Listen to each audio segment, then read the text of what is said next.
Pourquoi les relations diplomatiques entre la France et l'Algérie sont-elles si dégradées? Assalamu alaikum wa rahmatullahi wa barakatuh. Salam à toutes et à tous. Aujourd'hui, nous plongeons dans un sujet brûlant qui touche des millions de personnes et qui fait souvent débat. Les relations diplomatiques entre la France et l'Algérie. Pourquoi, après plus d'un siècle de liens historiques, de coopérations économiques et culturelles, ces deux pays se regardent-ils aujourd'hui avec méfiance? Pourquoi chaque mot, chaque geste semble raviver de vieilles blessures et déclencher des crises? Dans cette vidéo, nous allons explorer ensemble l'histoire complexe, les tensions politiques récentes, les enjeux géopolitiques et les réalités humaines qui expliquent cette situation. Que vous soyez franco-algérien, algérien vivant à l'étranger, français intéressé par l'histoire ou simplement curieux des relations internationales, cette vidéo est faite pour vous. Restez jusqu'au bout, likez si vous trouvez l'analyse utile, abonnez-vous pour ne rien manquer des prochains sujets brûlants, et surtout, partagez vos réflexions dans les commentaires. Vos avis, vos expériences et vos idées sont précieux pour nourrir le débat et mieux comprendre ce lien unique entre deux peuples, entre mémoire et modernité. Alors, préparez-vous à découvrir pourquoi les relations entre la France et l'Algérie restent si tendues et ce que cela implique pour l'avenir. Une relation d'amour-haine historique. Les relations entre la France et l'Algérie connaissent un climat délétère. Ces mots, prononcés par le président Abdelmadjid Tebboune au printemps 2025, résument à eux seuls l'état d'une relation à la fois intime et tourmentée. Quelques jours plus tôt, Emmanuel Macron affirmait vouloir relancer la coopération avec Alger, tout en reconnaissant des malentendus profonds. Deux déclarations, deux tons, mais une même réalité. Entre Paris et Alger, le dialogue est aussi nécessaire qu'impossible. Depuis plus de 60 ans, la France et l'Algérie vivent une histoire commune marquée par la guerre, la mémoire et les blessures non refermées. À chaque tentative de rapprochement succède une crise diplomatique. L'héritage colonial, les questions migratoires, les enjeux économiques et les divergences géopolitiques transforment chaque échange en terrain miné. Les symboles, les mots et même les silences pèsent lourdement sur cette relation. Pourtant, les deux pays restent profondément liés. Des millions de Franco-Algériens vivent en France, et l'Algérie demeure un acteur essentiel dans la région méditerranéenne. Les liens humains, culturels et économiques sont indissociables, malgré les tensions politiques. C'est cette ambivalence entre proximité et rancune, coopération et défiance qui fait de la relation franco-algérienne un sujet brûlant et fascinant. Dans cette vidéo, nous allons comprendre pourquoi, en 2024 et 2025, cette relation semble une fois de plus s'enliser. Qu'est-ce qui explique cette nouvelle dégradation? Quelles blessures historiques ou intérêts contemporains ravivent les tensions? Et surtout, est-il encore possible d'imaginer une réconciliation durable entre Alger et Paris? Héritage colonial, une blessure jamais refermée. Pour comprendre la dégradation actuelle des relations diplomatiques entre la France et l'Algérie, il faut remonter près de 2 siècles en arrière. L'histoire commune entre les deux pays commence en 1830, lorsque l'armée française débarque à Alger et entame une conquête brutale qui se transformera rapidement en colonisation totale. Pendant 132 ans, l'Algérie vit sous domination française. Ce n'est pas une simple occupation, c'est une entreprise de peuplement, de dépossession et d'effacement identitaire. Des millions d'hectares de terres sont confisqués, les élites locales marginalisées, la culture arabo-musulmane étouffée. L'Algérie est déclarée territoire français, mais les Algériens, eux, n'ont pas les mêmes droits que les colons européens. Cette situation conduit à l'une des guerres de décolonisation les plus violentes du XXe siècle. Entre 1954 et 1962, le Front de Libération Nationale, FLN, mène une lutte armée contre la puissance coloniale. Le conflit fait des centaines de milliers de morts, des villages entiers sont rasés, et la torture devient une pratique systématique. En 1962, après 8 ans d'une guerre sanglante, l'Algérie obtient son indépendance. Mais cette victoire laisse derrière elle des cicatrices profondes, aussi bien dans la société algérienne que dans la mémoire française. Depuis, la question coloniale n'a jamais vraiment cessé de hanter les deux nations. Côté algérien, on réclame toujours une reconnaissance claire et des excuses officielles pour les crimes commis durant la colonisation. Côté français, la mémoire de l'Algérie reste fracturée. Entre les anciens appelés, les pieds noirs, les harkis et les descendants d'immigrés, chacun porte une version différente du passé. Cette pluralité de mémoire rend tout discours officiel explosif. Les tensions ressurgissent régulièrement autour de la reconnaissance de cette histoire. En 2021, Emmanuel Macron a déclaré que la colonisation avait créé la nation algérienne, sous-entendant que l'Algérie n'existait pas avant l'occupation française. Pour beaucoup d'Algériens, ces propos ont été vécus comme une provocation et un déni historique. Quelques mois plus tôt, le président français avait déjà évoqué la rente mémorielle du pouvoir algérien, accusé d'utiliser le passé colonial pour détourner l'attention des problèmes internes. Alger a immédiatement réagi en rappelant son ambassadeur et en accusant Paris d'atteinte à la souveraineté. Ces épisodes illustrent à quel point la mémoire reste un champ de bataille politique. En France, reconnaître pleinement les crimes coloniaux reviendrait à rouvrir un débat national douloureux aux conséquences politiques incalculables. En Algérie, cette mémoire sert aussi de pilier de légitimité. Elle renforce le récit fondateur du pays indépendant, né du sacrifice et de la résistance. Les dirigeants algériens savent qu'évoquer le passé colonial réveille un sentiment d'unité nationale et de défi envers l'ancienne puissance. Chaque mot, chaque geste diplomatique lié à cette histoire peut provoquer une crise. Quand Macron rend hommage à un groupe de harkis, c'est perçu à Alger comme une insulte. Quand Tebboune parle de crimes imprescriptibles, certains politiques français dénoncent une instrumentalisation. Ces tensions mémorielles empêchent tout apaisement durable. Plus de 60 ans après l'indépendance, la colonisation demeure le prisme à travers lequel s'interprète chaque désaccord. La mémoire n'est pas seulement un héritage du passé. Elle est devenue un outil de pouvoir, un moyen de mobiliser les opinions publiques et de justifier les postures diplomatiques. Tant que cette blessure ne sera pas reconnue, assumée et partagée, elle continuera d'empoisonner les relations entre les deux rives de la Méditerranée. Les crises diplomatiques récentes. Si les tensions entre la France et l'Algérie s'enracinent dans l'histoire, les crises récentes montrent à quel point le passé continue de façonner le présent. Depuis 2021, les relations entre Paris et Alger connaissent une succession d'incidents diplomatiques qui, loin d'être isolés, s'enchaînent dans une véritable spirale de méfiance. La première grande crise éclate à l'automne 2021. Lors d'une rencontre avec de jeunes Franco-Algériens à l'Élysée, Emmanuel Macron remet en question l'existence d'une nation algérienne avant la colonisation et accuse le pouvoir algérien d'entretenir une rente mémorielle à des fins politiques. Ces propos, rapportés par le journal Le Monde, provoquent une onde de choc à Alger. Les autorités algériennes dénoncent des déclarations irresponsables et offensantes, rappelant aussitôt leur ambassadeur à Paris. L'espace aérien est brièvement fermé aux avions militaires français opérant au Sahel et la presse algérienne qualifie Macron d'arrogant et méprisant. Même après une tentative d'apaisement, la confiance est brisée. Cette crise marque un tournant. Elle montre que la moindre phrase sur la mémoire coloniale peut raviver des blessures profondes et remettre en cause des années d'efforts diplomatiques. À peine cette tension retombée, une nouvelle polémique surgit, cette fois autour de la question migratoire. En 2023, la France annonce une réduction drastique du nombre de visas accordés aux ressortissants algériens, accusant Alger de ne pas coopérer au retour des sans-papiers expulsés. La mesure, présentée comme un moyen de pression diplomatique, est vécue comme une humiliation nationale. Les files d'attente devant les consulats français se rallongent, les refus se multiplient, et de nombreux Algériens dénoncent une politique discriminatoire.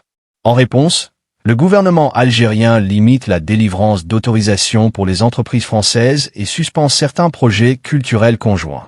La situation se dégrade encore en 2024, quand des accusations d'espionnage et de surveillance consulaire viennent ternir davantage le climat.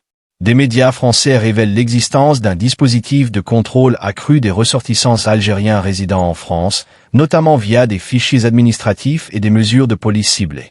Alger proteste fermement, parlant de dérive sécuritaire et de manque de respect réciproque. Cette séquence alimente une suspicion mutuelle. Pour Paris, l'Algérie joue un double jeu sur la question migratoire et sécuritaire. Pour Alger, la France ne considère plus l'Algérie comme un partenaire égal, mais comme un pays sous tutelle. Au printemps 2025, la crise atteint un nouveau sommet. Après plusieurs mois de tensions larvées, Abdelmadjid Tebboune déclare publiquement que les relations entre la France et l'Algérie traversent un climat délétère. Cette déclaration intervient alors que les discussions sur la coopération militaire sont gelées. Paris reproche à Alger de se rapprocher trop ouvertement de Moscou, tandis qu'Alger dénonce, elle, ingérence de la France dans les affaires régionales du Maghreb et du Sahel. Le rappel temporaire de l'ambassadeur français à Alger et l'annulation d'une visite ministérielle confirment la gravité de la situation.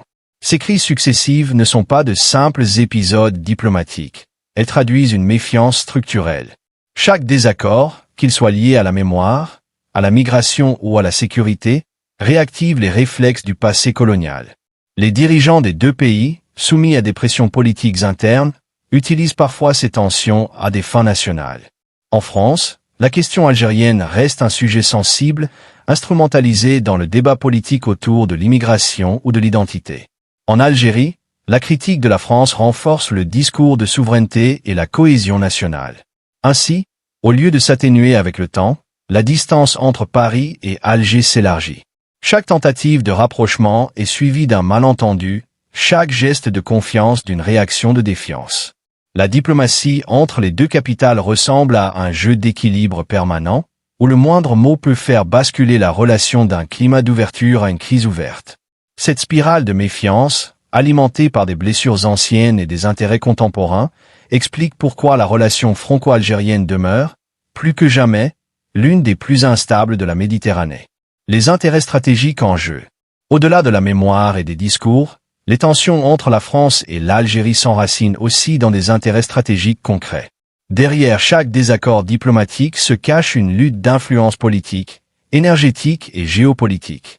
Les deux pays partagent une zone d'intérêt commune, la Méditerranée et le Sahel, mais leurs priorités et leurs alliances ne cessent de diverger. L'Algérie est l'une des puissances énergétiques majeures de la région. Avec ses immenses réserves de gaz naturel et de pétrole, elle occupe une position stratégique dans le contexte mondial actuel. Depuis la guerre en Ukraine et la réduction des livraisons de gaz russe à l'Europe, Alger est redevenu un fournisseur incontournable. L'Italie, l'Espagne et même l'Allemagne ont renforcé leurs partenariats énergétiques avec elle, alors que la France, longtemps considérée comme un allié privilégié, peine à conserver sa place. Les autorités algériennes privilégient désormais une diplomatie économique plus diversifiée, cherchant à s'émanciper de la dépendance historique vis-à-vis de Paris. Pour la France, cette perte d'influence est préoccupante. Paris a longtemps vu dans l'Algérie un partenaire naturel, à la fois pour ses ressources et pour sa position géographique au cœur du Maghreb. Mais l'Algérie se tourne vers de nouveaux acteurs, la Chine, la Russie, la Turquie ou encore les pays du Golfe. Ces alliances lui offrent à la fois des investissements, des contrats militaires et un soutien politique. En réponse, la France tente de consolider ses liens avec d'autres pays de la région, notamment le Maroc, la Tunisie et plus récemment, le Niger avant le coup d'État de 2023. Ce réalignement alimente une rivalité régionale. Alger perçoit ce rapprochement franco-marocain comme une provocation, notamment en raison du différend sur le Sahara occidental. Sur le plan sécuritaire, la méfiance s'est aussi installée. Pendant des années, la France a compté sur l'Algérie pour stabiliser le Sahel, en raison de son expérience militaire et de sa connaissance du terrain. Mais depuis la fin de l'opération Barkhane et le retrait progressif des troupes françaises du Mali et du Niger, la coopération entre les deux pays s'est refroidie.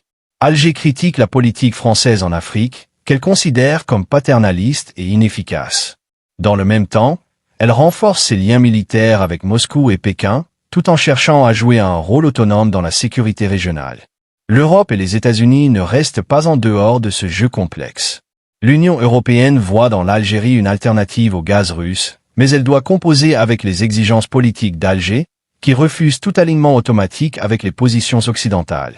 Washington, de son côté, observe avec prudence l'influence croissante de la Russie et de la Chine en Afrique du Nord, tout en essayant de maintenir une relation stable avec Paris. Ces puissances extérieures font de la relation franco-algérienne une pièce dans un échiquier plus vaste, où chaque mouvement compte. Dans ce contexte, chaque geste diplomatique prend une dimension stratégique.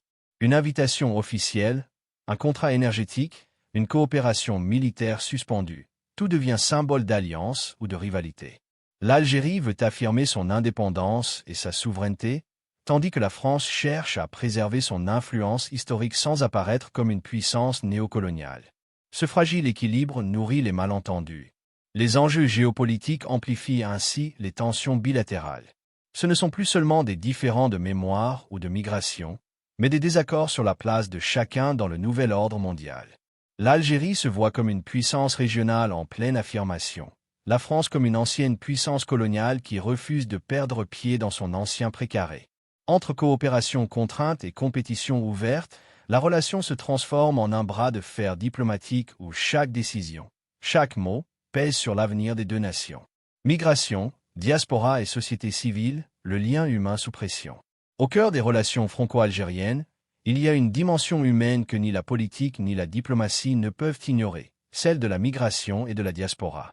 Près de 5 millions de personnes d'origine algérienne vivent aujourd'hui en France.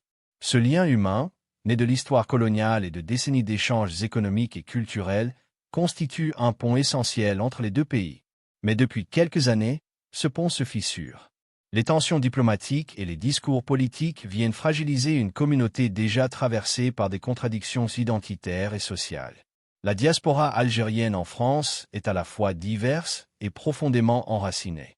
On y trouve des familles installées depuis plusieurs générations, des étudiants venus pour leurs études, des travailleurs saisonniers ou encore des réfugiés politiques. Pourtant, malgré cette présence ancienne, la question de la place des Algériens en France reste sensible. Les débats autour de l'immigration, de la laïcité ou du communautarisme ravivent régulièrement des tensions. Les politiques migratoires françaises, notamment la réduction du nombre de visas en 2021 et 2023, ont été vécues comme une humiliation collective. De nombreux Algériens ont eu le sentiment d'être pris pour cible, d'être punis pour des décisions politiques qui les dépassent. Ces restrictions ne sont pas seulement administratives, elles touchent directement les familles. Des parents empêchés de rendre visite à leurs enfants, des étudiants dont les projets sont suspendus, des entrepreneurs freinés dans leurs échanges. Chaque refus de visa devient une histoire personnelle, un symbole de mépris ou de rejet. Du côté algérien, cette situation nourrit un ressentiment croissant envers la France, accusée de traiter les Algériens avec suspicion, voire condescendance. Chez les jeunes franco-algériens, ces tensions résonnent d'une manière particulière. Nés en France, souvent citoyens français, ils grandissent entre deux mondes. Beaucoup se sentent écartelés entre une société française qui peine encore à les considérer pleinement comme siens et une Algérie qu'ils connaissent parfois mal, mais dont ils portent la mémoire. Cette double appartenance, lorsqu'elle n'est pas reconnue, peut se transformer en malaise identitaire. Pour certains, la crispation politique entre les deux États renforce un sentiment de rejet, voire de colère. Pour d'autres, elle suscite au contraire une volonté de créer des ponts nouveaux, en dehors des cadres officiels. Les médias et les réseaux sociaux jouent ici un rôle amplificateur. Chaque incident diplomatique, chaque déclaration polémique se propage instantanément dans les communautés franco-algériennes. Les interprétations se multiplient, les émotions s'enflamment, et les caricatures remplacent souvent la nuance. Les réseaux deviennent des espaces où se rejoue la confrontation historique. D'un côté, ceux qui dénoncent l'arrogance française, de l'autre, ceux qui critiquent la rigidité du régime algérien. Dans cette bataille d'images et de récits, le dialogue devient de plus en plus difficile. Pourtant, c'est bien cette société civile, composée de millions de vies entrelacées, qui pourrait un jour réconcilier les deux nations. Les artistes, chercheurs, entrepreneurs et associations issues de la diaspora continuent de tisser des liens malgré les obstacles. Ils incarnent une autre forme de relation, moins politique, plus humaine. Mais tant que la question migratoire restera instrumentalisée de part et d'autre, ce lien restera sous pression. Ce sont finalement les citoyens, plus que les gouvernements, qui paient le prix des tensions diplomatiques persistantes entre la France et l'Algérie. Les discours politiques, incompréhension et stratégie. La diplomatie franco-algérienne ne se joue pas seulement dans les ambassades ou les réunions officielles. Elle se façonne aussi, et peut-être surtout, à travers les discours des dirigeants. Emmanuel Macron et Abdelmadjid Tebboune incarnent deux visions différentes, voire opposées, de la relation entre leurs pays. Chacun parle au nom d'une histoire, d'une sensibilité et surtout d'une opinion publique nationale à laquelle il doit rendre des comptes. Leurs mots, souvent calculés, sont des signaux politiques avant d'être des gestes diplomatiques. Du côté français, Emmanuel Macron a tenté dès le début de son mandat d'adopter une posture d'équilibre face à la mémoire coloniale. Ni excuse, ni déni. En 2017, il avait qualifié la colonisation de « crime contre l'humanité », une déclaration saluée à Alger mais qui a choqué une partie de l'électorat français. Par la suite, il a cherché à nuancer son approche, promettant une « politique de vérité » sans aller jusqu'à présenter des excuses officielles. Le rapport Stora sur la mémoire de la guerre d'Algérie, commandé par l'Élysée, s'inscrivait dans cette logique. reconnaître les blessures, mais éviter la repentance. Cette prudence répond à des calculs politiques internes. En France, le sujet algérien reste explosif. Il touche à la mémoire coloniale, à l'immigration, à l'identité nationale, des thèmes omniprésents dans le débat public, notamment à l'approche des élections. Macron doit composer avec une droite et une extrême droite qui accusent toute reconnaissance des crimes coloniaux d'être un signe de faiblesse. En se plaçant au centre, il tente de concilier les deux camps, mais au risque d'irriter tout le monde. À Alger, cette ambiguïté est perçue comme de la duplicité. Un président qui dit une chose à Paris et son contraire à Alger. Face à lui, Abdelmadjid Tebboune adopte une stratégie claire, celle de la souveraineté nationale et du respect mutuel. Ses discours insistent sur la nécessité d'une relation d'égal à égal, libérée des réflexes coloniaux. Pour lui, la France doit reconnaître pleinement le passé et renoncer à toute ingérence, qu'elle soit politique, économique ou culturelle. Cette posture s'adresse avant tout au peuple algérien, marqué par un fort sentiment nationaliste. En défendant la dignité du pays face à l'ancienne puissance coloniale, Tebboune renforce sa légitimité interne et détourne l'attention des critiques sur la situation économique ou démocratique. Dans ce contexte, chaque échange verbal entre Paris et Alger prend une portée symbolique démesurée. Quand Macron évoque la « nation algérienne avant la colonisation », c'est toute la mémoire d'un peuple qui se sent remis en cause. Quand Tebboune parle des « égalités » et de « respect », c'est une manière de rappeler que l'Algérie n'acceptera plus d'être traitée comme un partenaire subordonné. Ces déclarations, pourtant destinées à apaiser les opinions internes, finissent souvent par rallumer les tensions bilatérales. La relation entre la France et l'Algérie devient ainsi un miroir des luttes politiques internes. À Paris, on redoute que toute concession soit exploitée par les opposants politiques. À Alger, on se méfie d'un ton condescendant qui rappellerait la tutelle coloniale. Les deux dirigeants utilisent donc cette relation comme un instrument de politique intérieure. Pour Macron, un test d'équilibre diplomatique. Pour Tebboune, un symbole de souveraineté retrouvée. Mais derrière ces stratégies, l'incompréhension demeure. Chacun parle sa propre langue politique, sans vraiment écouter l'autre. Et tant que les discours resteront façonnés par les impératifs nationaux plutôt que par une volonté commune d'apaisement, la communication entre Paris et Alger continuera d'être une succession de malentendus, où chaque mot devient une épreuve de force. Tentative de réconciliation et blocage persistant. Malgré les tensions, la France et l'Algérie ont multiplié les initiatives pour tenter de restaurer un dialogue constructif. Visites officielles de haut niveau, commissions bilatérales sur la mémoire et projets économiques communs ont ponctuellement créé des espaces de coopération. En 2024, la signature d'accords sur l'énergie et la sécurité transfrontalière a été présentée comme un pas vers un apaisement durable. Les deux pays ont aussi relancé des échanges culturels et universitaires, cherchant à reconstruire des liens humains et symboliques. Pourtant, ces efforts se heurtent à des blocages persistants. Certains symboles restent trop lourds pour être dépassés facilement. La question des archives coloniales, dont l'accès reste limité, cristallise les méfiances. Les restrictions de visa et les tensions sur la migration sont perçues comme des humiliations répétées par l'Algérie. Le différend autour du Sahara occidental, avec l'appui de Paris à certaines positions régionales, constitue un autre point de friction majeur. Même les promesses de coopération militaire sont fragilisées par la méfiance mutuelle et la concurrence d'influences extérieures. Ces obstacles montrent que la méfiance n'est pas seulement politique, mais structurelle. Chaque geste, chaque déclaration est interprétée à travers le prisme historique de 132 ans de domination coloniale et de lutte pour la souveraineté. Les initiatives de réconciliation, aussi sincères soient-elles, se heurtent à des traumatismes collectifs profondément ancrés. Peut-on réellement réinitialiser une relation aussi marquée par le passé?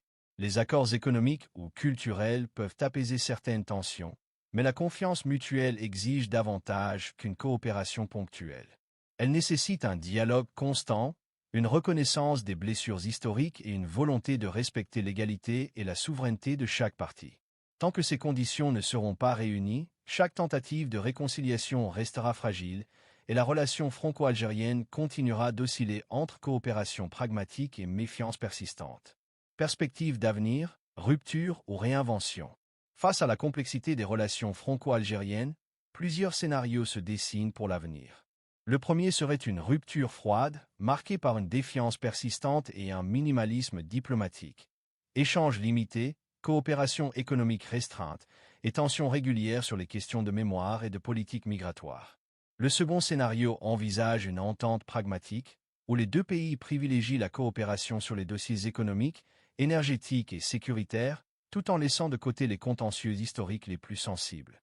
Enfin, une refondation profonde de la relation reste possible, mais elle exige une réconciliation sincère sur le passé colonial et un respect mutuel véritable dans lequel l'égalité et la souveraineté de chaque pays sont affirmées.